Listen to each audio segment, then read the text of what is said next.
All right, so this is solving two-step equations, the practice problems, learning target 3A and 3E in one variable functions. So we have an equation right here, x plus 9 divided by y equals 8, and the original equation. So the idea is they want you to write the steps that they are demonstrating right here.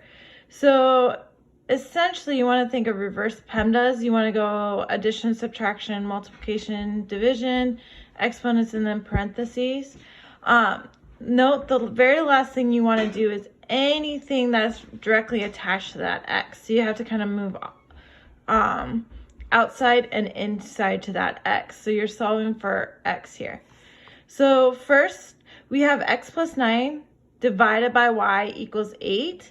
So you want to do the inverse of that to move that to the other side. So the inverse means opposite. So since I'm dividing by y, I need to multiply both sides by y. So I'm going to write that here. Multiply by y. My next thing, so then I'm going to have this y will go away. And then on the other side, so I just have x plus 9 equals, and then 8 times y would be 8y. My next thing to get x by itself over here would be to remove this 9 to the other side. So since I'm adding 9, I need to subtract 9 because that's going to be the opposite. So over here, I'm going to write new equation. And then I'm going to subtract 9. Okay.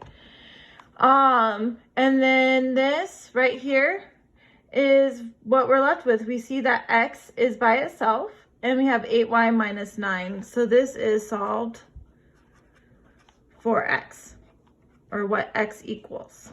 Okay. So let's take a look at this one.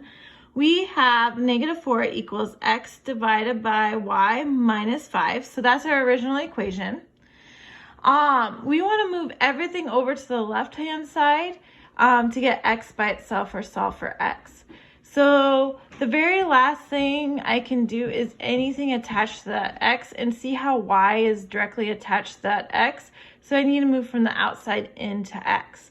So the very first thing I want to do is I'm going to add that 5 to both sides. Okay, so add 5. Okay, then I'm going to write my new equation. So -4 plus 5 is going to get me +1 equals x divided by y. Okay, and that's my new equation. Now I need to get rid of that y on the bottom of x. So since it's x divided by y, the opposite of division is going to be multiplication. So I'm going to multiply both sides by that y. So I'm going to times by y, and that's going to be multiplied by y. Okay, and that is going to cross off this equation, and then I'm going to have 1y, or y times 1 equals x as my solve for x. Okay, and that's how you do target 3A, 3B.